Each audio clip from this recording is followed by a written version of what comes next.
100th movie Gautamiputra Satakarni release అయి successful గా run అవుతుంది. ఈ మూవీ తర్వాత బాలయ్య కృష్ణవంశీతో రైతు మూవీ చేయాలనుకున్నాడు. కానీ ఈ సినిమా ఇప్పట్లో స్టార్ట్ అయ్యేలా లేదు.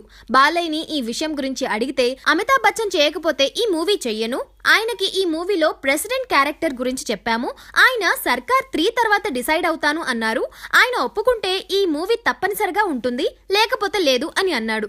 కానీ ఇండస్ట్రీలో బాలయ్య ఈ మూవీ చేయకపోవడానికి ఇంకో కారణం కూడా ఉంది అంటున్నారు.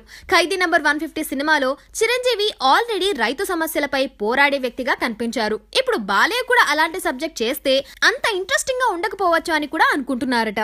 Hi, I'm Saloni Aswani. Please watch exclusive interviews and gossip on YouTube, India Glitz channel, and please subscribe to IG Telugu.